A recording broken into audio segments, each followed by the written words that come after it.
እስራኤል ምንም ናት ያሉት የኢራኑ ባለስልጣን ለአሜሪካም ሆነ ለእስራኤል ሀገራቸው ምላሽ ትሰጣለች ሲሉ አስጠንቅቀዋል። ይህ በእንዲህ እንዳለም የእስራኤል መከላከያ ዛሬ ማለዳ ከ50 በላይ ተዋጊ ጀቶችን አሰማርቶ ቴህራን ላይ ጥቃት ማድረሱን አረጋግጧል። በጥቃቱም የኢራንን የኒውክሌር ማብለያ ማምረቻ ተቋማትን ማውደሙን አመልክቷል። እንዲያም ሆኖ የት ቦታ ላይ የሚለውን አላብራራም። ኢራን አነስተኛ ሚሳኤሎችን እስራኤል ላይ መተኮሷን ተከትሎ የእስራኤል የጦር ጀቶች ሌሊቱን ዋና ከተማ ቴህራንን መደብደባቸውን ነው የተገለጸው።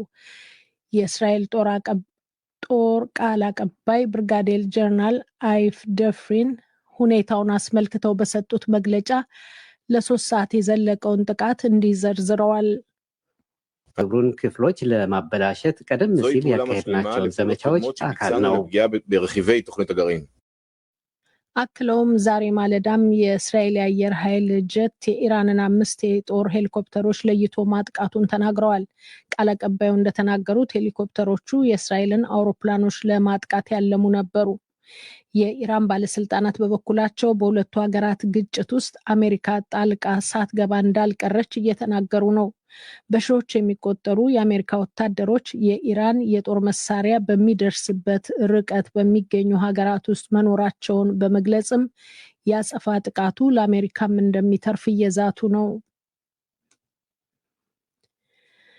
ባለፉት 10 ዓመታት የተለያዩ ድርጅቶች ከሜዲትራኒያን ባህር ስጥመት ከ175,000 በላይ ሰዎችም ማዳናቸው ተገለጸ። 21 የሚሆኑ መንግስታዊ ያልሆኑ ድርጅቶች የተካተቱበት ቡድን ዛሬ ይፋ ባደረገው መረጃ ከጎርጎሮሳዊ 2015 ጀምሮ ባሉት ጊዜያት 28,932 የሚሆኑ ሰዎች ደግሞ ባህሩን ለማቋረጥ ሲሉ ህይወታቸው ማለፉን አስታውቀዋል። አብዛኞቹ ህይወታቸውን ያጡት በሊቢያ፣ ቱኒዚያ፣ ጣሊያንና ማልታ መካከል በማዕከላዊ ሜዲትራኒያን ባህር ውስጥ መሆኑንም የጀርመኑ የባህር ላይ የድንገተኛ ሰብአዊነት መንግስታዊ ያልሆነ ድርጅት በሰጠው መግለጫ አመልክቷል። የድርጅቱ ኃላፊ ሚርካ ሼፈር እንደተናገሩት በተጠቀሱት አካባቢዎች አሁንም በየቀኑ 5 አዋቂዎችና 1 ህፃን ህይወታቸውን ያጣሉ። እሳቸው እንደሚሉትም ያልተመዘገቡ ሟቾች ቁጥር በጣም ከፍ የማለት እድሉ ሰፊ ነው። ብዙዎችን ከሞት ለማዳንም የአውሮፓ ህብረት ኮሚሽን በአመት እስከ 240 ሚሊዮን ዩሮ ባህሩን ለማቃኘትና ለስደተኞች መጠለያ እንዲመድብ ጥሪ አቅርበዋል። ይህ ዶቼ ቬለ ዋና ዋናዎቹን በድጋሚ እንሆ። በአማራና ትግራይ ክልሎች የሚገኙ የሀገር ውስጥ ተፈናቃዮች መንግስት ወደ የቀያቸው እንዲመልሳቸው ጠየቁ። በደቡብና ሰሜን ወሎ ዞን በ15 መጠለያ ጣቢያ የሚገኙት ተፈናቃዮች ሰብአዊ እርዳታ እያገኙ ስላልሆነ መንግስት ሰላም አስከብሮ ወደ የመጡበት ይመልሰን እያሉ ነው። ትግራይ ውስጥ ጦርነት ያፈናቀላቸው ወገኖች በበኩላቸው መንግስት ምላሽ ካልሰጣቸው ራሳቸው እርምጃ እንደሚወስዱ አሳስበዋል። የትራምፕ አስተዳደር ዜጎቻቸው ላይ የጉዞ እገዳ እንዳይጣል ተገቢውን ማጣሪያ እንዲያደርጉ ለ36 ሀገራት ማሳሰቢያ ሰጠ። ማሳሰቢያው ከደረሳቸው 25ቱ የአፍሪካ ሀገራት ሲሆኑ ኢትዮጵያ አንዷ ናት። እስራኤል 2 የኢራን የኒውክሌር ማብለያ የሚገኝባቸውን ህንፃዎች አወደመች። ኢራን በአሜሪካ ድጋፍ ተደርጓል ላለችው ጥቃት የምትመልሰው አጸፋ የከፋ እንደሚሆን ዝታለች። እስራኤል ለጥቃቱ ከ50 በላይ ተዋጊ ጀቶችን ማሰለፏን አስታውቃለች። ዜናው በዚሁ አበቃ። የዜና መጽሔት ዘገባችን የኢትዮጵያ ጠቅላይ ሚኒስትር አብይ አህመድ ከተቃዋሚ የፖለቲካ ፓርቲዎች መሪዎች ጋር ያካሄዱትን ውይይት ይመለከታል።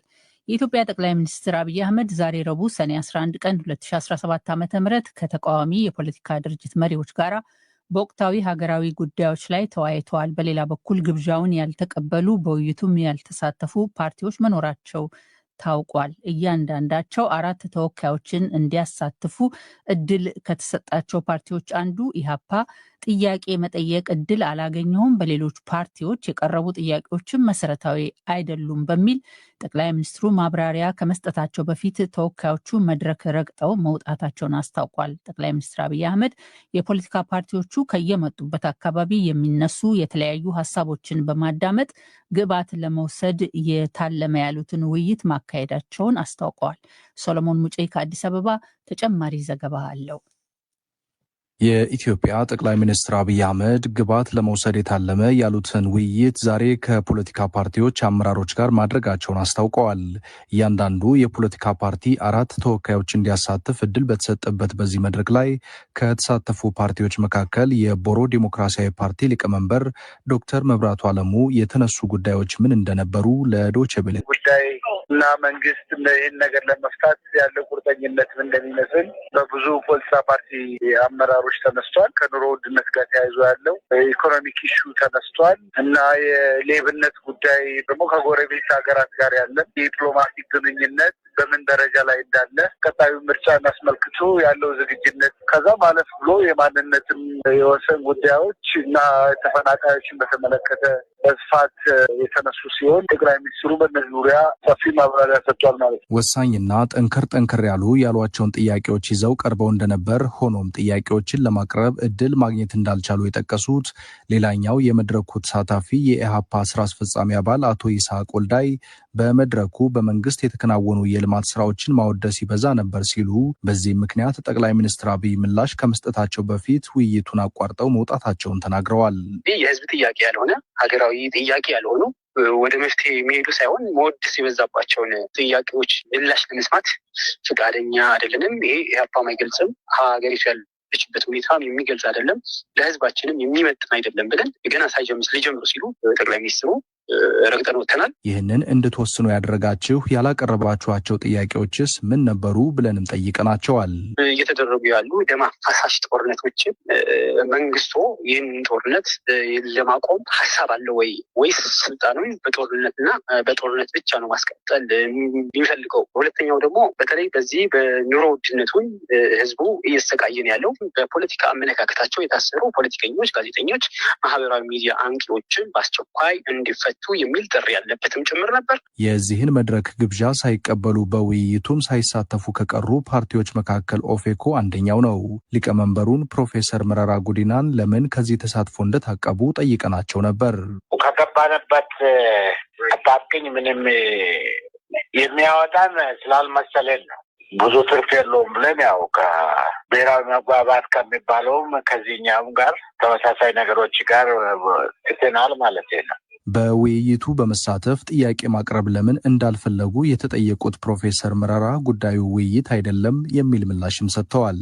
በዚህ ምክንያት መሰረታዊ የሆኑ የሀገሪቱ ችግሮች ከምርጫ ጥያቄዎች ጀምሮ የፖለቲካ ምህዳር ከማስፋት ጀምሮ ጦርነትን ከማቆም ጀምሮ ብዙ ነገሮች ምንም ፈቀቅ አላሉ። ጦርነቱ እየተካሄደ ግጭቶች እየተካሄዱ እንዳውም አንዳንድ ቦታ እየተባባሱ ሰውም እያለቀ እየተራበ ምን እየሆነ ብዙ ነገሮች እየተፈቱ ስላልሆኑ የማስመሰል ፖለቲካዎች ስለሚበዛበት ነው የተብነው ማለት ነው። ከሰኞ ዕለት ጀምሮ ሱሉልታ በሚገኘው የአፍሪቃ የአመራር ልህቀት አካዳሚ ግቢ ውስጥ ለ2 ቀናት ያደሩት የውይይቱ ተሳታፊዎች ትናንት ማክሰኞ ልዩ ልዩ የልማት ስራዎችን ጎብኝተዋል። ጠቅላይ ሚኒስትር አብይ አህመድ ሰሞኑን ከነጋዴዎች፣ ከመምህራን፣ ከኪነ ጥበብ ባለሙያዎች ጋር በጽህፈት ቤታቸው ተከታታይ ውይይት እያደረጉ መሆኑንም ገልጸዋል።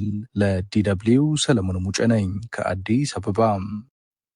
መንግስት ደህንነታቸው በተጠበቀ መልኩ ወደ ቀያቸው የማይመልሳቸው ከሆነ የራሳቸውን እርምጃ እንደሚወስዱ በትግራይ የሚገኙ ተፈናቃዮች ገለጹ። በትግራይ የሚገኙ ተፈናቃዮቹ በመንግስት ላይ ተቃውሟቸውን የሚገልጹበት ትዕይንት ዛሬ በመቀሌ ማድረግ ጀምረዋል። ሚሊዮን ኃይለስላሴ ዛሬ ጀምሮ ለተከታታይ 3 ቀንና ሌሊት የሚቆይ ተቃውሞ በመቀለ ሮማናት አደባባይ ማድረግ የጀመሩት እነዚህ የጦርነቱ ተፈናቃዮች ለ5ኛ ክረምት በመጠለያ መቆየት እንደማይሹ የኢትዮጵያ መንግስትና የክልሉ ጊዜያዊ አስተዳደር ለጉዳያቸው የመጨረሻ ምላሽ የማይሰጡ ከሆነ የራሳቸው እርምጃ እንደሚወስዱ ገልጸዋል።